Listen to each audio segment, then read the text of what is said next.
150년 전에 1872년도 런던의 성서 고고학회에서 충격적인 발표가 있었습니다. 150년 전 그때로부터 30년 전에 당시 중동 시리아 아시리아라고 하는 나라의 수도였던 니느웨라고 하는 성읍의 한 그 유물이 발견됐는데, 그 유물을 이제 30년 정도 동안 거기서 기록되어 있는 자료들을 해석하는 중에 그 글들이 다 사라졌는데, 그 그림을 보면서 이 흔적들을 찾아 해석하는 가운데 그 해석된 내용이 어떤 내용이 나냐면, 인류에 대홍수가 있었다는 내용이 기록된 내용이 그 토판에 그 해석이 되는 겁니다. 그러니까 이 토판은 성경이 기록됐다고 하는 BC 1300년, 1400년, 1500년대보다 거의 1000년 가까이 이전 이야기거든요. 그러니까 훨씬 오래 전에 기록에 대홍수가 있었다라고 하는 그 기록이 이제 있다는 걸 보고 이 성서 고고학회에서 사람들이 충격을 이제 받았다고 합니다. 그 토판이 이제 벌써 150년이 지났으니까 그 사이에 이제 번역이 잘 되었고 해석이 잘 되어서 나온 책이 길가메시 서사시라고 하는 책입니다. 혹시 들어본 적이 있으신가요? 길가메시 서사시.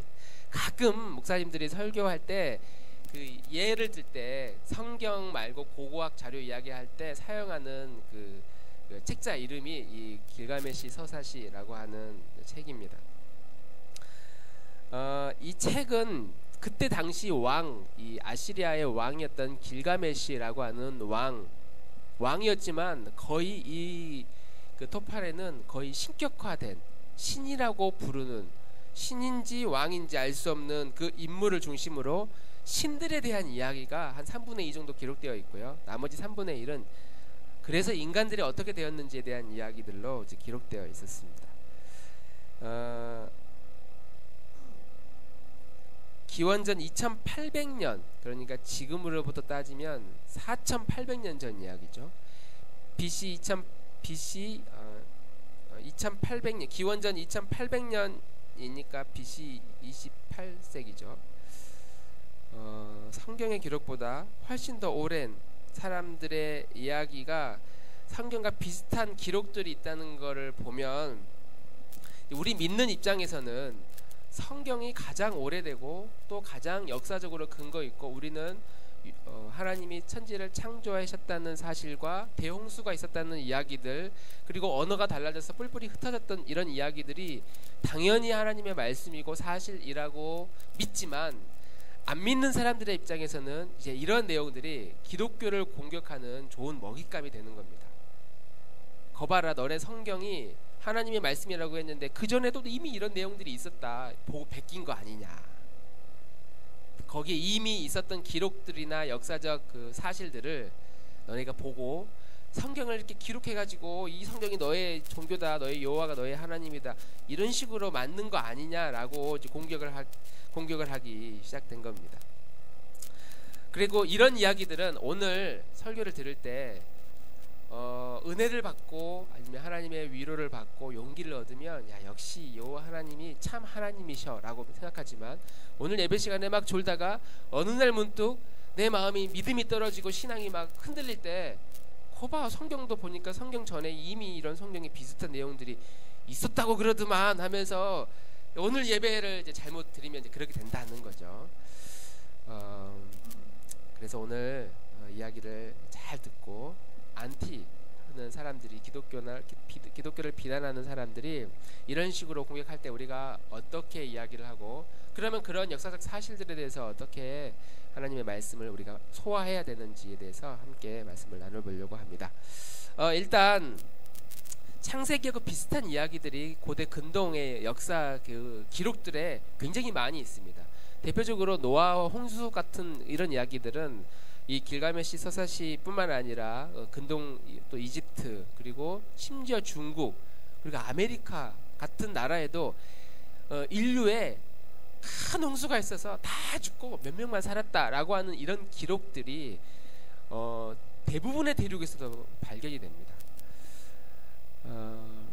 그런데 우리는 이제 이런 비슷한 신화들을 보면 다 성경에 나와 있는 이야기인데 하면서 우리는 그런 고고학적인 자료들에 대해서 좀 약간 폄하하는 그런 경향들이 있기 마련입니다. 왜냐하면 우리는 그런 거 다 필요 없어요. 믿어요. 일단 하나님의 말씀을 믿습니다. 우리는 믿음이 너무 좋아가지고 무조건 믿고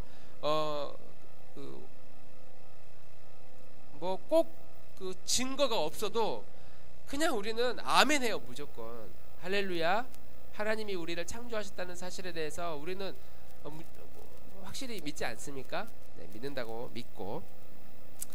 그러니까 거기에 대해서 반대되는 이야기를 누군가 할 때 답변을 못할 것 같으면 우리는 침묵하거나 아니면 침묵하기가 불편하면 막 따진다는 거죠. 아니 성경이 하나님의 말씀인데 하나님이 세상을 지었지 세상이 어떻게 그 바이러스 같은 조그만 그 생물에서 인간으로 그렇게 유전돼 가지고 발전해서 지금처럼 이렇게 사람이 되느냐 그런 얘기를 한다는 말이죠. 제가 이제 세계사를 배울 때 세계 4대 문명 혹시 기억나십니까? 4대 문명. 대부분 4대 문명이 강을 중심으로 시작됐다는 건 들어본 적이 있으시죠? 그러면 그 강이 어떤 강인지 혹시 기억나는 강이 있으신가요? 이집트 강. 와, 역시 세계사를. 중국의 황하강, 메소포타미아 강, 유프라데스 강. 아우, 세계사를 굉장히 잘하셨네요. 기억 4개의 강을 다 기억하시네요. 그때는 이런 강 이야기를 할 때 저는 세계사 시간에 문명이 이렇게 시작됐다라고 들으면 문명이 에덴 동산에서 시작됐지. 하나님이 창조하셔가지고 그리고 거기서 홍수가 일어났고 사람들이 이제 홍수 이후에 언어가 바뀌면서 뿔뿔이 흩어지면서 그러면서 이제 문명이 시작됐지. 어떻게 저 강을 중심으로 문명이 돼? 이제 이렇게 생각을 했었어요. 저는 워낙 믿음이 좋아가지고 할렐루야. 참 믿음이 좋은 저는 그렇게 받아들였는데 그러면서 이 고고학적 발굴들에 대해서 기독교와 반대되는 이야기들이 근거들이 발견될 때마다 심지어 이렇게 150년 전에 이런 발견들이 일어날 때마다 기독교인들이 충격을 받은 거예요. 뭐야 이거? 아니 하나님의 말씀인 성경의 기록들이 우리는 확실하다고 믿고 있는데 이건 뭐지? 하는 이제 이런 생각을 이제 갖게 되는 거죠. 심지어 예수님의 2대 3대 제자라고 할 수 있는 교부들은 이제 이런 흔적들을 누군가 이야기할 때 예를 들면 뭐 이집트에 아메리카에 뭐 노아 홍수에 대한 그런 전설들이 있다, 신화들이 있다 이런 이야기하면 그리고 성경보다 더 오래된 기록들이 있다 그러면 그때 당시에 교부들은 이렇게 이야기를 했다는 거예요. 마귀가 우리 기독교 하나님을 회방하기 위해서 예수님이 태어나기 전에 그런 기록들, 가짜 기록들을 그렇게 만들어놨다. 가짜 유물들을 그렇게 만들어놨다. 이런 식으로 이야기를 했다는 거예요. 이런 식으로 교회에서 가르쳤습니다.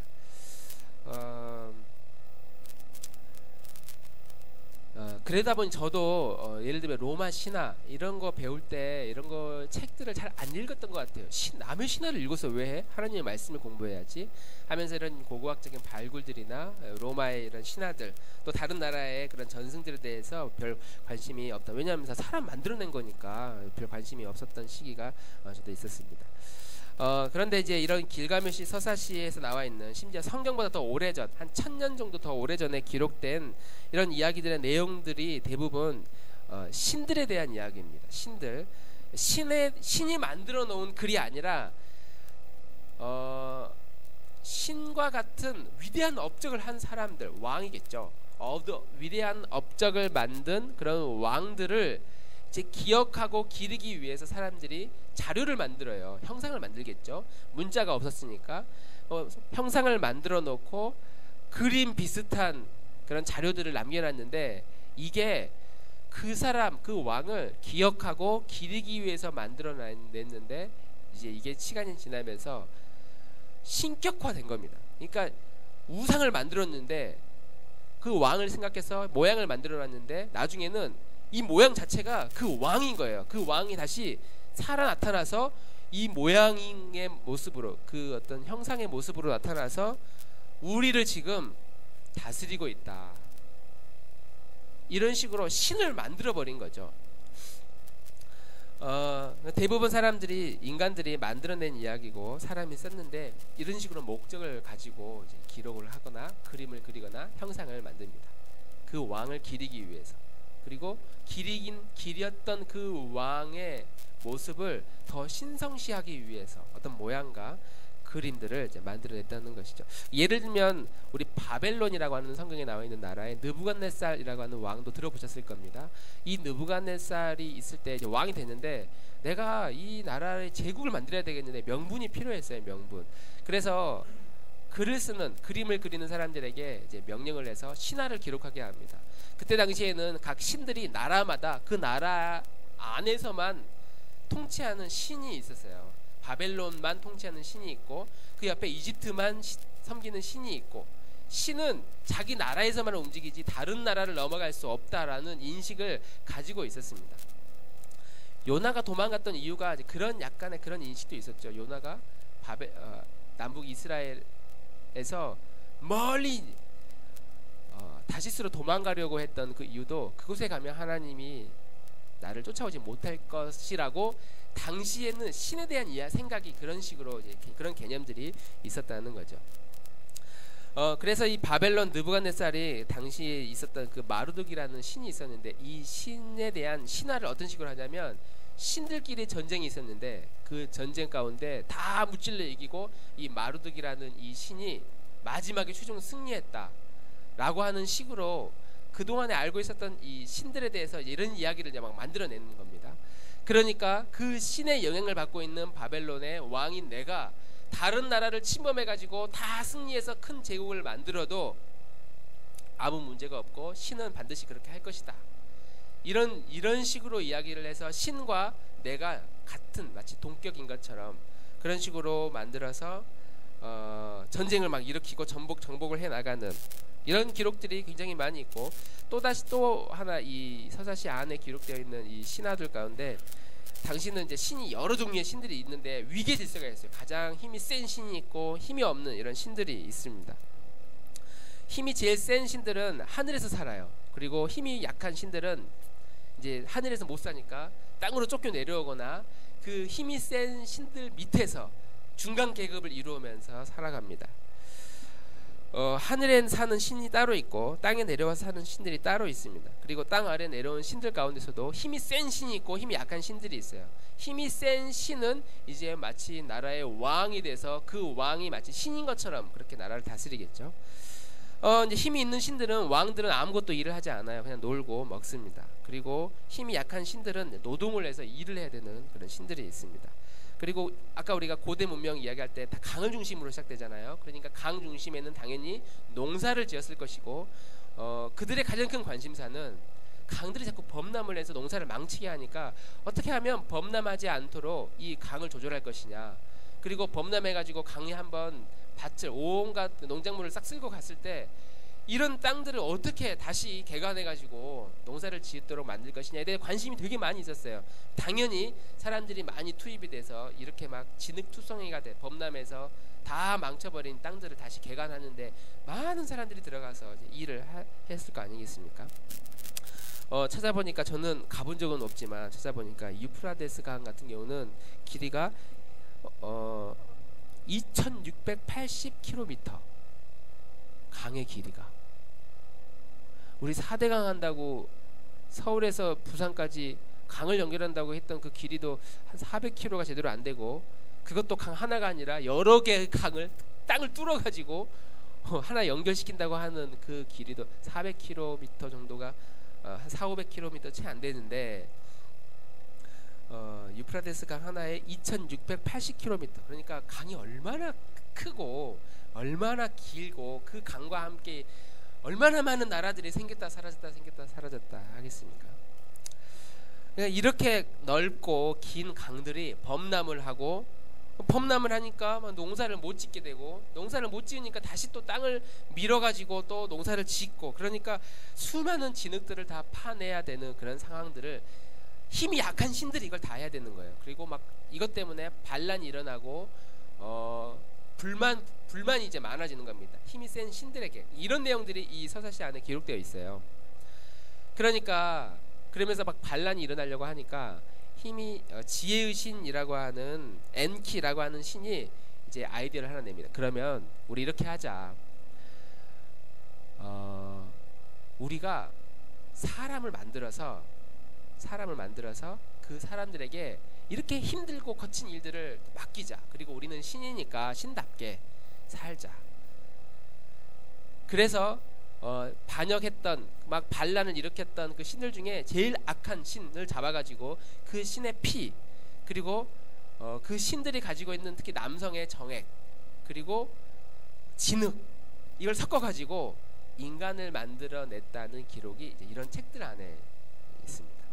그래서 우리 인간이 만들어졌다. 그리고 그 인간들에게 이렇게 일평생 일을 하고 노동을 하도록 그 일을 맡겨진 존재로 우리 인간들을 그런 식으로 억압하고 눌러서 당시의 모든 많은 백성들을 일평생 태어나면서 죽을 때까지 일만 하는 사람으로 그렇게 낙인 찍어버리죠. 그리고 신과 같은 존재인 힘이 있는 권력자들, 왕, 그리고 뭐 귀족들, 그리고 뭐 제사장들, 이런 사람들은 아무 일도 하지 않고 당연한 것처럼 노동을 하는 인간들에 의해 그 힘의 공급을 받아서 살아가는, 그것을 누리며 살아가는 존재로 이 신화의 내용들이 이제 기록되어 있는 것이죠. 그리고 이 신화 내용들이 100년, 200년, 300년 계속 이어져 내려오다 보니까 태어날 때부터 인간으로 태어났는데 우리 인간은 일평생 일을 해야 돼. 이렇게 농사만 지어야 돼. 거친 일만 해야 돼. 전쟁이 일어나면 우리가 가서 싸워야 돼. 이렇게 인식되어져 왔고 이것이 아버지로부터 할아버지로부터 계속 전해 내려오다 보니까 우리 인간의 존재는 맞아. 우리는 진흙으로 지음을 받았는데 그렇게 살다가 일평생 일만 하다가 일평생 죽는 존재야 라고 생각하는 존재가 바로 우리 인간들이었다는 것이죠. 창세기 3장 19절에 이렇게 기록합니다. 같이 한번 읽어보겠습니다. 시작.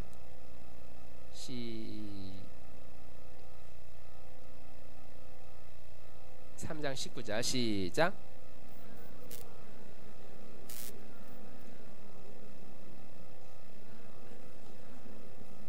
너는 흙이니 흙으로 돌아갈 것이니라 하시니라. 아멘. 이런 이야기를 우리 히브리인들이 들었을 때에도 뭐 히브리인들은 히브리인들이 이 성경의 가르침을 받지 않았을 때 당시의 문화, 당시 사람들의 생각에 맞아, 사람은 흙으로 지음받았고 일평생 일만 해야 돼 라고 생각했는데 이런 이야기들이 당시 중근동에 살았던 백성들이 들었을 때 굉장히 현실적인 이야기. 맞아, 우리는 일평생 이런 존재야. 이런 삶을 살아야 돼. 평생 대접다운 대접도 못 받은 채 일만 하면서 살다 죽는 인생이 바로 우리 인간이다 라고 했던 것이죠. 그리고 심지어 그 인간들 중에서도 얼마나 많은 서열들이 있습니까? 가장 낮은 서열이 여성들은 고대 역사에 아예 기록에 들어가지도 않고 인구를 셀 때 인구 안에 들어가지도 않고 지금도 중동의 그 문화를 보면 여성들의 그 인권이나 여성들의 그 수준이 아주 낮게 취급되잖아요. 지금처럼 이렇게 얼굴을 다 이렇게 활짝 웃는 얼굴로 저를 보면서 예배를 감히 들을 수도 없고, 우리나라도 마찬가지로 예전에 기역자 해가지고 여성들은 이쪽 남성들은 이쪽 이렇게 이런 문화가 있지 않았습니까? 중동 지역은 지금도 여성들 나갈 때 다 얼굴을 가리고 머리에 뭘 써야 되고 여성들이 혼자 남성들을 만나면 안 되고 이런 문화가 있는 데에서 만약 살라고 하면 사시겠어요? 그런 데서 살라고 하면 저 같으면 살지 못할 것 같은데, 고대 시대는 그게 아주 심각했기 때문에 여성들은 그냥 남성들 아래에서 이름도 지어지지 않은 채 일평생 남성들을 위해서 존재하는, 일을 위해서 존재하는 그런 존재였다라고 하는 것이죠.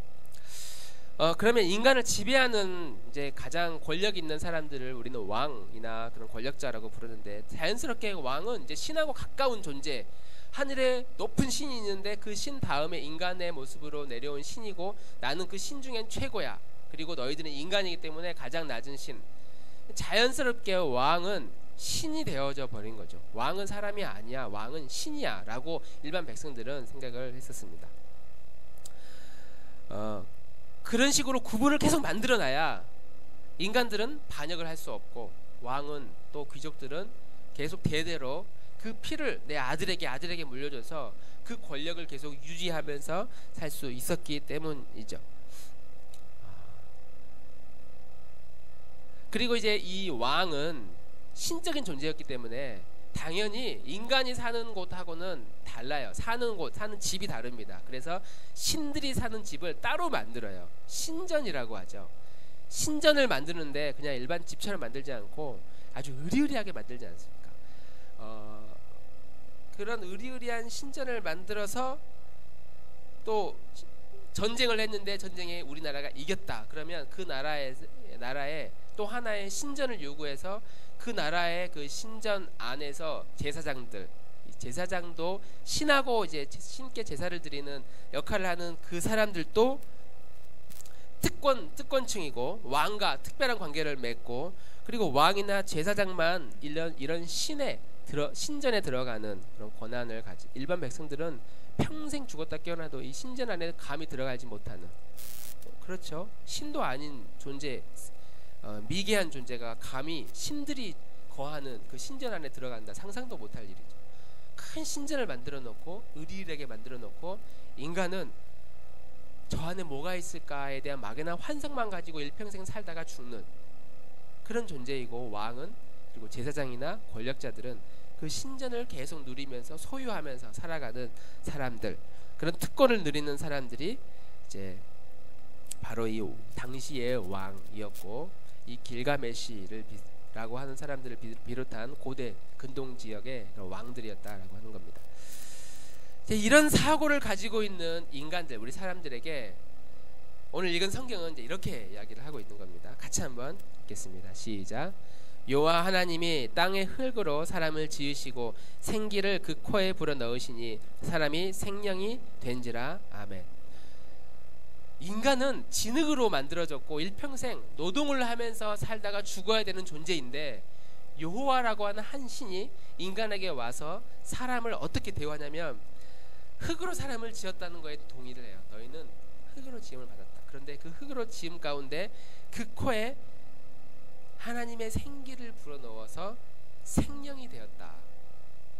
즉 우리 인간은 하나님의 형상을 통해 만들어진 존재다 라고 하는, 기존의 이 근동 지역에서 그 많은 사람들이 가지고 있는 생각과는 전혀 다른 이야기를 성경이, 하나님이 우리 인간에게 해주신다라고 하는 것이죠. 당시 사람들은 평생 일만 하는 사람들이었습니다. 그런데 이스라엘의 여호와라고 하는 그 하나님이 이 당시 이 문명을 향해서 이렇게 말하는 거죠. 그때 모든 백성들을 향해서, 평생 일만 하는 사람들을 향해서, 너희들은 일평생 그렇게 일만 하면서 살아가는 존재들이 아니다. 그게 너희들의, 인간들의 정체성이 아니다. 평생 땅만 파고 일만 하고 노동만 하면서 살아가는 것이 아니라 그것은 신화가 만들어낸 거짓이다. 그것은 신들이, 왕들이 너희들을 억압하고 다스리기 위해서 만들어 놓은 가짜 뉴스다. 거짓이다. 너희들은 그런 존재가 아니다. 하나님 우리 인간을 향해서 그렇게 도전하고 있는 겁니다. 그리고 너희들은 내 형상을 닮은 존재, 나와 같은 존재, 나를 닮은 존재, 그리고 너희들은 거룩한 제사장, 하나님의 형상을 소유한 거룩한 백성이다 라고 이스라엘 백성들을 향해 하나님이 그렇게 우리를 부른다는 것이죠. 그러니까 인간은 그냥 일만 하다가 마음에 안 들면 죽여도 아무렇지도 않은 그런 존재로, 하찮은 존재로 무시당했던 그런 사람들, 그래서 쉽게 사람을 죽고 죽였던 그런 사람들을 향해서 그 인간은 내 형상을 닮은 존재야, 하나님의 형상을 가지고 있는 존재를 감히 죽였다가는 너희들도 반드시 그런 대가를 치르게 될 것이다. 사람이 사람을 함부로 대하지 못하도록 하나님의 가르침이, 성경이 우리에게 말씀하고 있다라고 하는 것이죠. 그리고 철저하게 남성 중심이었던 그 시대에 여성은 이제 무시되고 아주 쓸모없는 존재. 지금 이런 말 했다가는 끌려가는 겁니다. 경찰서든 아니면 인터넷에 한번 이런 글 올라가면 어느 교회 목사가 강단에서 또 그런 여성을 비하하는 발언을 했다. 그러면 또 얼마나 또 핫 이슈가 되겠습니까? 이렇게 남성 중심이었던 이 지역의 여성은 무시되고 쓸모없는 존재라고 불렀던 그 지역에 성경은 이제 이렇게 이야기하는 거죠. 창세기 2장 22절, 21절, 22절, 23절 같이 한번 읽어보겠습니다. 시작. 여호와 하나님이 아담에게서 취하신 그 갈빗대로 여자를 만드시고 그를 아담에게서 이끌어 오시니 아담이 이르되 이는 내 뼈 중에 뼈요 살 중에 살이라. 이것을 남자에게서 취하였은즉 여자라 부르리라 하니라. 이러므로 남자가 부모를 떠나 그의 아내와 합하여 둘이 한 몸을 이룰지로다. 아멘. 처음 듣는 이야기가 아니라 이거하고 완전히 반대되는 이야기가 당시 세상의 모든 문화를 잡고 있었다 보면 그런 사람들한테 여성은 남자의 갈빗대를 취해서 만들어내온 존재로 매우 소중하고 귀한 존재야. 서로 한 몸이 될 수 있는, 서로 연합하여 한 몸을 이루는 그런 남자 곁에 반드시 있어야 되는 존재, 그런 존재가 바로 여성이야 라고 말씀하고 있는 것이죠. 성경의 기록이 가장 오래된 기록이고 모든 사람들에게 마땅히 들어야 할 도전이 아니라 들어야 할 도전인데, 이미 사람들은 여성을 비하하고 인간 스스로 일평생 아무것도 아닌 존재라고 여겨지는 그 시대 속에 성경은 전혀 다른 이야기로 당시 이런 가치관을 가지고 있던 사람들에게 새로운 도전을 하고 있었던 것이죠. 그리고 이런 도전을 하는 분이 바로 여호와 참 하나님이신 한 분이신 하나님이시다. 그리고 하나님의 형상을 이렇게 지음받은 평범한 인간에게 하나님이 또 다른 미션을 주시는데, 하나님의 정원이라고 할 수 있는 에덴 동산을 맡기는 겁니다. 신들이 거하는 그 신전은 감히 인간이 들어갈 수도 없고 신만 살아가는 곳인데, 하나님이 직접 관리하는 이 에덴 동산의 안에 평범한 인간들에게 너희가 이것을 맡아라. 그리고 여기는 너희들의 곳이다. 너희가 잘 다스리고 잘 정복해라 라고 하면서 이 에덴 동산을 인간에게 위임하고 있다는 것이죠. 신전은 오직 신만 들어가고 신에게 위임받은 사람만, 왕이나 제사장만 들어갑니다. 그리고 왕은 여기에서 제사도 드릴 뿐만 아니라 축제도 벌이고 내가 신이라는 사실을 마음껏 만끽하고 백성들은 감히 접근하지 못하는 신성시대는 그런 자리, 그런 위치, 그런 공간을 만들어서 마음껏 누릴 때에, 그런 영역을 만들 때에 하나님은 인간을 향해 에덴 동산에는 누구나 들어올 수 있다. 너희가 결혼을 하고 자녀를 낳으면 자녀와 함께 이곳을 다스리고 정복해 나가라. 잘 다스려라. 잘 관리해라. 이 모든 명령을 바로 우리 인간들에게 하나님이 하신 것입니다. 그러면 이제 이렇게 위임을 받은 인간이 인간이 원래 이런 존재였구나 라고 했는데, 그 복을 계속 누렸다면 참 좋았겠지만 죄를 짓게 되죠. 타락을 하게 됩니다. 그리고 이 에덴 동산을 떠날 수밖에 없습니다. 그리고 이때부터 아담은 일평생 일을 해야 되는, 그리고 그렇게 일을 해야 되는 존재가 마치 일평생 태어나서 나는 원래 우리 인간은 원래 이렇게 일만 하면서 사는 존재야. 힘들어 죽겠다. 그런데 어떻게 인간은 일만 해야지 라고 나는 생각이 팽배한 그 시대 가운데 이 성경의 가르침은 원래 우리는 그런 존재가 아니었다는 사실을 계속해서 가르쳐주고 있다는 것이죠. 지금 당장 내가 저들하고 똑같이 일을 하고 있지만 아니야, 원래 이게 내 자리가 아니야. 원래 인간은 하나님과 함께 살기로 지음을 받았고 에덴 동산을 다스리고 정복하도록 위임을 받는 존재야 라고 하나님이 우리 인간을 지었다라고 하는 것이죠. 그런데 왜 인간이 이렇게 일평생 일만 하는 존재가 되었느냐. 사단이 우리를 계속해서 너희는 평생 일만 하는 존재야. 뱀이 유혹해서 죄악 가운데 빠진 그 우리들을 향해서 너희는 이제 일평생 일만 해야 돼. 메소포타미아 강, 유프라데스 강, 나일 강 이곳에서 진흙을 퍼내면서 농사를 지으면서 일평생 뚝을 쌓고 신전을 만들고 평생 이런 일만 살아야 돼 라고 나는 사실을 알고 있었던 이 백성들에게 하나님이 그게 아니야 하면서 이렇게 내가 너희에게 찾아와 주었다 해주신 첫 번째 사람이 아브라함인 거죠. 당시 아브라함이 살고 있었던 시대가 다 이런 생각을 가지고 있었던 시대예요. 일평생 일만 하면서 노동을 하면서 장사를 하면서 온갖 우상들을 만들어 가지고 이 우상이 어쩌다가 잘 나가면 힘센 우상이 되고 못 나가면 그냥 평범한 우상이 되고, 가장 힘없는 우리 인간들은 그 우상들을 만들어내는 일이나 하면서 용사를 하면서 전쟁에 끌려가고 신전을 짓고 이런 식으로 일만 하며 살아가는 사람들의 이 시대 가운데 하나님이 아브라함이라는 사람에게 찾아가 주셨고 아브라함에게 새로운 소망을 알려주신다는 것이죠.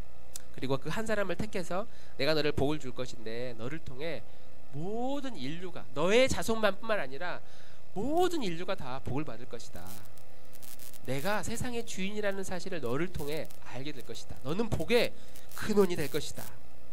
그리고 내가 아담과 하와에게 명령했던 그 명령을 너를 통해 다시 재위임해서 명령을 할 것인데, 너는 그 위임을 받은 사명자의 자리에서 사명을 받을 때 이렇게 노예의 모습으로 노예 근성을 가지고 살아가는 많은 사람들에게, 그렇게 막 살아가는 사람들에게 그게 우리의 인생이 아니다라는 사실을 너는, 그리고 너의 민족은 알려줘야 된다. 그것이 바로 가장 가치 있는 삶이고 의미 있는 삶이고 참 주인이 누구이신지를 찾고 발견해 나가는 인생. 너희는 왕의 종이 아니라 너희가 바로 왕이야. 왕과 같은 제사장이야. 거룩한 나라야. 거룩한 신전이야. 그렇게 우리에게 찾아와 주신다. 나와 진짜 참 안식이 무엇인지 너희도 누릴 수 있는, 인간만 일하고 신들은 먹고 마시고 노는 존재가 아니라 너희들도 참 나와 함께 안식할 수 있는 존재다 라고 하는 사실들을 우리에게 알려주셨다는 것이죠. 일주일 동안 우리 살아가는 우리 일상을 보면 때로는 여유도 있었지만 때로는 여유 없이 바쁘게 살아갑니다. 내가 바쁘게 살아간다는 그 징후가 뭐냐면, 우리가 여유를 부릴 수 없어요. 가끔 부리는 그 여유는 허락된 여유죠. 만약에 우리가 일을 하다가 그 일을 잠시 멈추고 내가 좀 일 안 하고 쉬어야 되겠다라고 했을 때 그 일이 계속 유지가 되는 일이 얼마나 있을까요?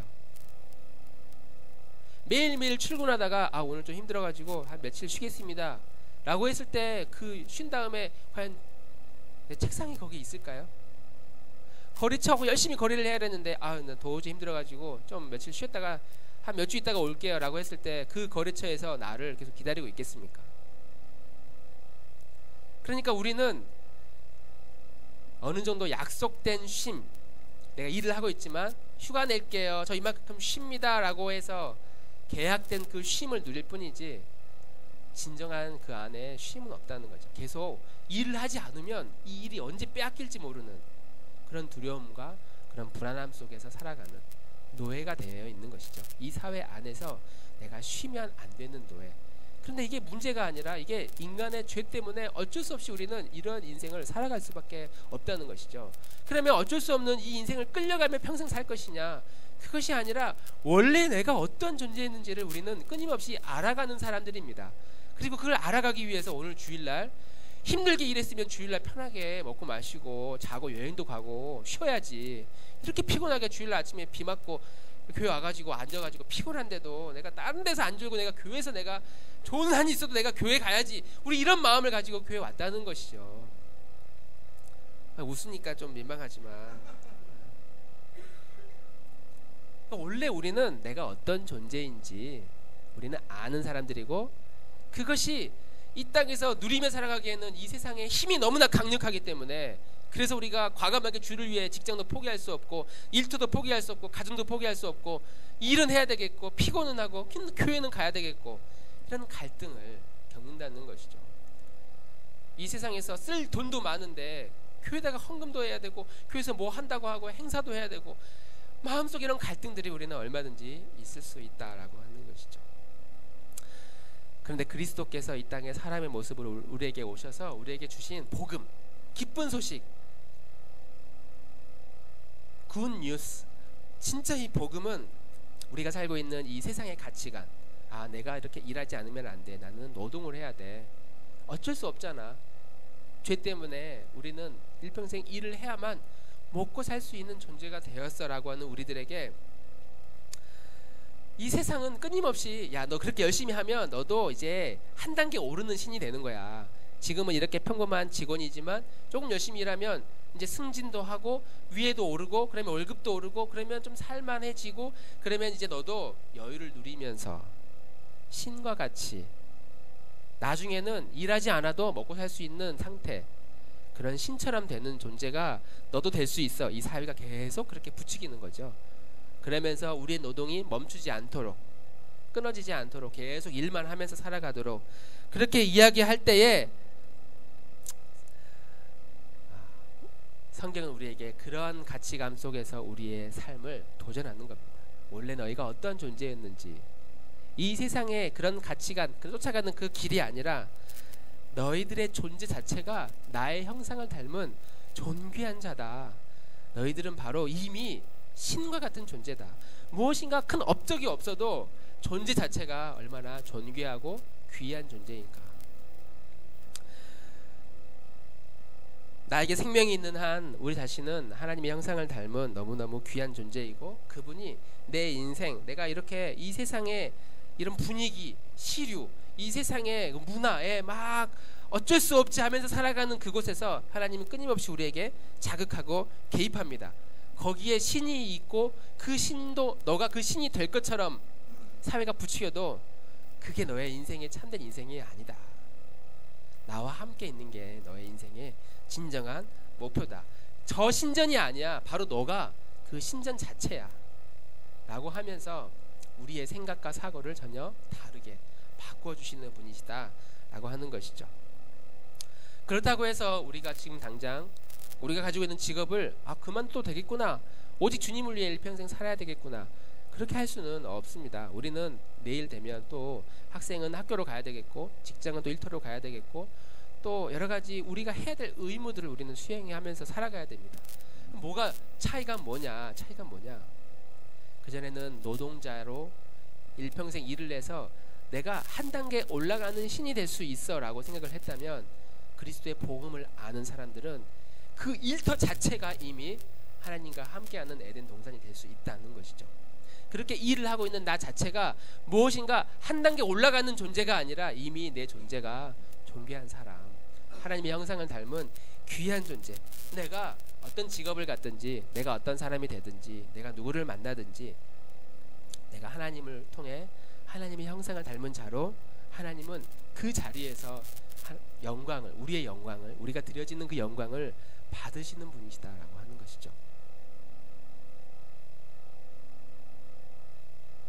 세상에서 우리에게 부추기는 그런 문화와 또 우리가 믿고 따라가는 그 문화는 너무 다른 분입니다. 세상은 고대 시대에는 신전 안에 신을 가둬놓고, 나라 안에 신을 가둬놓고 너희는 이곳을 떠날 수 없다, 너희는 일평생 이런 일을 해야 돼 라고 낙인을 찍어서 그 낙인된 모습으로 일평생 살아가는 존재라고 한다면, 하나님은 어떤 공간에 얽매이지도 않고 어떤 신에게도 얽매이지도 않고 우리 한 사람 한 사람이 하나님의 형상을 닮은 고귀한 존재로, 너가 집에 있으면 내가 그 집으로 찾아가고, 너가 일터 가운데 있으면 내가 그 일터로 찾아가고, 너가 사람을 만나고 있으면 사람을 만나고 있는 그곳에 내가 함께 할 것이다. 나의 형상을 닮은 너가 어디에 있든지 그리스도의 향기를, 하나님의 향기를 드러내면서 살아가는 삶, 그것을 발견할 때 우리는 내가 지금 하고 있는 내 일에 대한 의미와 가치를 발견하고 더 기쁨으로, 즐거운 마음으로 우리의 일들을 누리며 나아갈 수 있을 것입니다.